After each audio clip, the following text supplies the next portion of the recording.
Hola, bienvenidos al aula virtual. Vamos a hablar hoy sobre la clase de química. Sustancias ácido-base. Los ácidos y las bases son sustancias que están presentes en el equilibrio interno de los seres vivos. Existen muchas maneras de presentarse, sin embargo, tienen comportamientos diferentes. Algunos criterios operacionales para los ácidos y las bases son el sabor, reacciones características, en presencia de fenolftaleína, que es una sustancia que en presencia de unas bases se torna un tanto fucsia, presenta una coloración fucsia. Por ejemplo, el sabor ácido está asociado con sabores cítricos, sin embargo las bases están asociadas con sabor amargo. Las reacciones características, bueno, los ácidos reaccionan con sustancias metales, y las bases en este caso no reaccionan con metales. No reaccionan con grasa los ácidos y las bases reaccionan con grasa. Si hace un cuadro resumen, al final podríamos tener que los ácidos reaccionan con metales y no reaccionan con grasa, sin embargo las bases no reaccionan con metales, pero sí reaccionan con grasa. Observa las siguientes imágenes y según tus conocimientos previos sobre conceptos que tienes de ácido y base, clasifica las imágenes como ácido o base.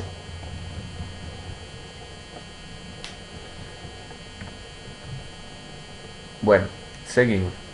Ya después de haber analizado esta imagen, tenemos que según la clasificación, ¿qué características creerías tú que tendrían en común estas sustancias, tanto ácidas como básicas?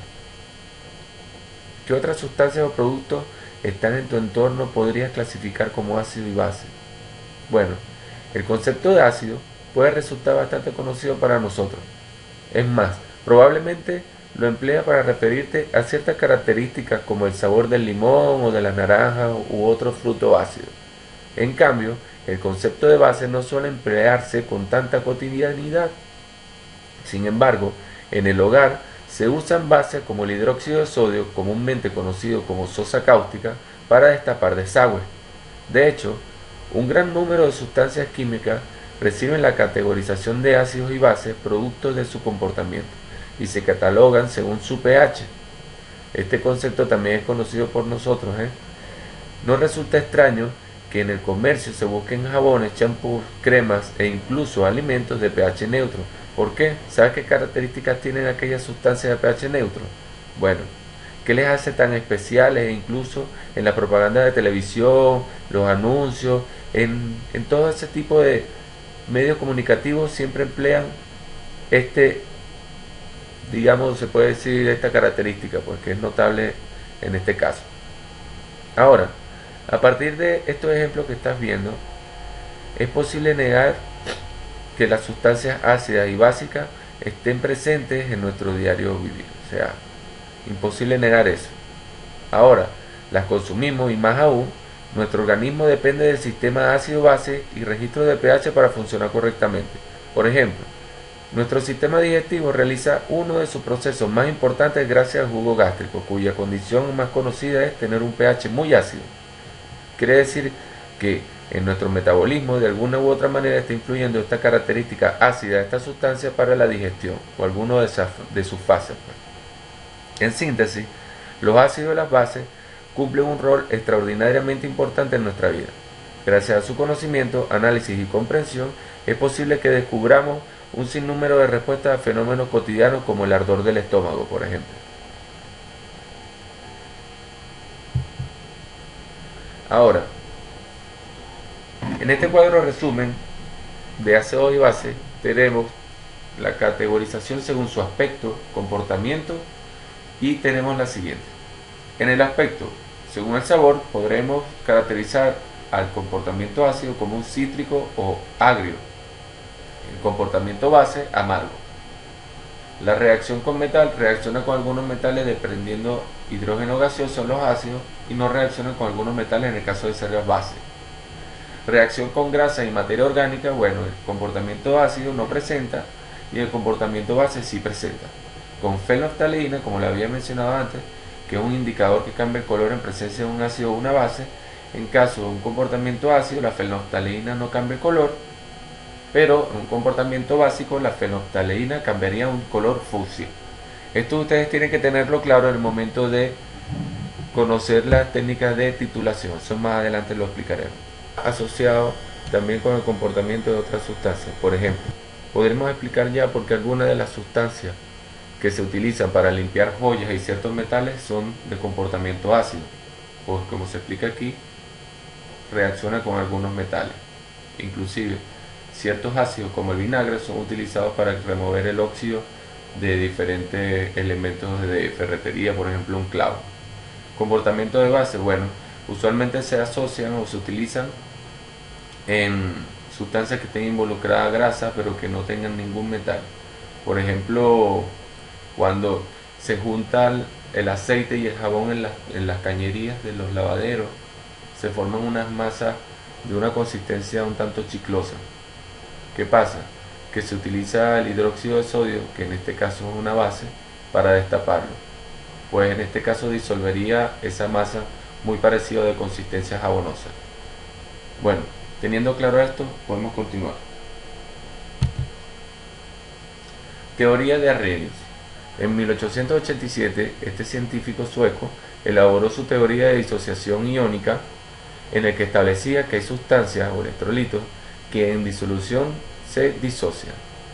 ¿Qué quiere decir disociación? Bueno, en este caso cambian su conformación y se dividen totalmente. Se podría decir que en este caso un ácido es una sustancia que en dilución acuosa libera iones de hidrógeno o protones.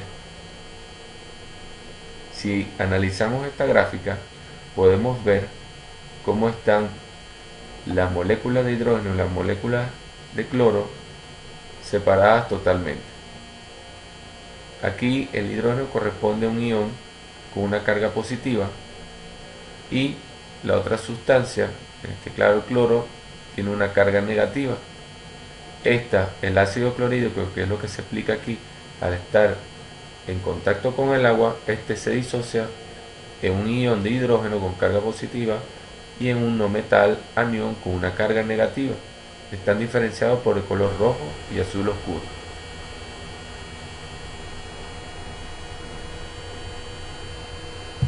Una base es la sustancia que en disolución acuosa se disocia liberando iones hidroxilo.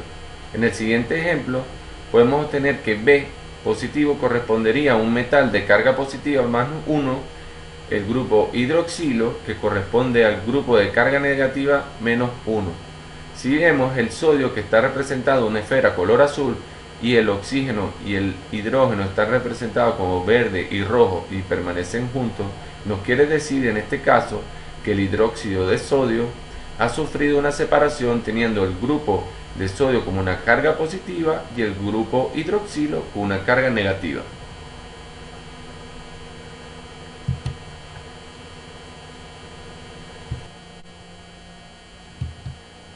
Teoría de Brewster y Lowry.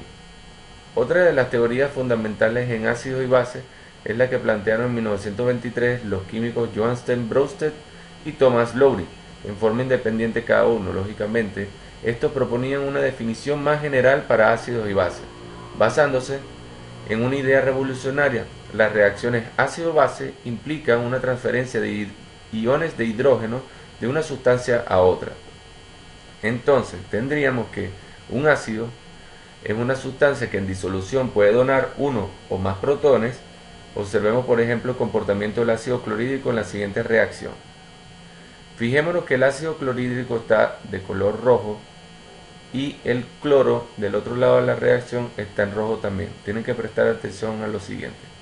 Comparando las especies presentadas en letras rojas, la presente en disolución acuosa se disocia para generar como productos el ion cloruro e iones hidronio, para lo cual ha seguido liberando un ion de hidrógeno en la solución. Aquí básicamente se está formando un grupo de agua rehidratado. ¿Cómo? Con la disociación del ácido clorhídrico en agua. Seguimos. Una base es una sustancia que en disolución capta protones, en este caso iones de H positivo.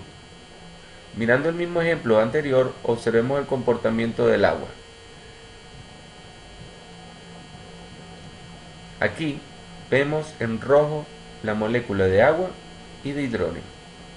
Entonces, comparando las especies presentadas en este color rojo, se puede observar que en los reactivos se forma el ion hidróneo H3O positivo, para lo cual ha captado un ion H positivo.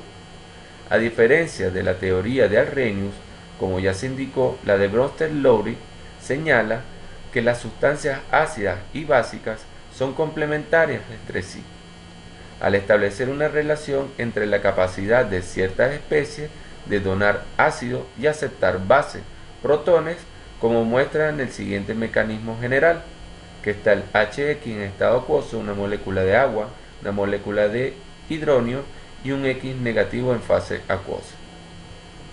En este mecanismo se puede deducir que hay una disociación del medio acuoso entre el H y el X, formándose al final un X negativo. Al ácido, y toda base tiene un ácido conjugado asociado a ella. Esta se forma agregando un protón a la base, y así en toda reacción ácido-base de transferencia de protones se identifican dos conjuntos de pares conjugados ácido-base, como se muestra a continuación. Al unirse un ácido más una base, se tendría un ácido conjugado y una base conjugada, que quiere decir que cada compuesto forma parte del otro en el momento de dar el resultado a la reacción. Por ejemplo, analicemos bien este esquema. Aquí se analiza cómo se disuelve el ácido clorhídrico en agua. Si seguimos la flecha roja, podemos ver que al contacto del ácido clorhídrico con el agua se libera un H positivo al medio, convirtiéndose en una especie iónica, el cloruro en este caso. El ácido clorhídrico se comporta como un ácido en disolución acuosa, ya que cede protones al medio. La molécula de H2O capta el H positivo liberado por el ácido clorhídrico para así convertirse en una especie de hidrógeno, que es un ion. Por lo tanto, el agua se comporta como base en disolución acuosa, ya que capta protones desde el medio. Y sí, aquí estamos observando cómo el agua puede comportarse como base o como ácido dependiendo de la reacción. En este caso, el agua con el ácido forma parte del ion hidrógeno, que en este caso funciona como un ácido conjugado, y la base conjugada, que es el ion cloruro, es resultado de la disolución completa del ácido en el agua, liberándose como una especie iónica negativa.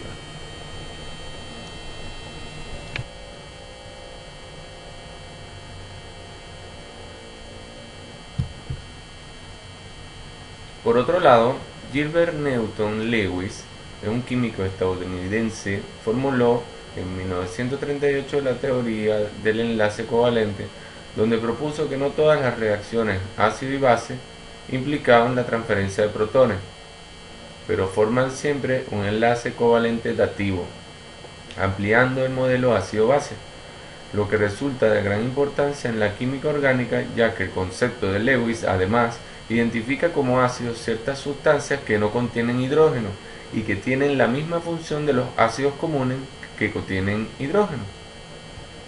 Ahora, deben investigar para la clase siguiente qué significa un enlace covalente. Investigar enlace covalente, recuerden. Bueno, según Lewis, un ácido es una sustancia que puede aceptar un par de electrones de otros grupos de átomos para formar un enlace covalente dativo, para lo cual debe tener su octeto de electrones completo, es decir, un orbital desocupado dispuesto a recibir un par de electrones provenientes de la base.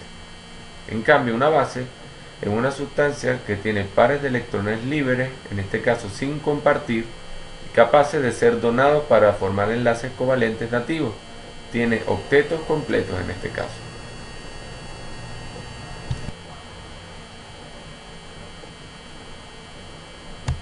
En el siguiente diagrama se ve la teoría ácido-base según Lewis.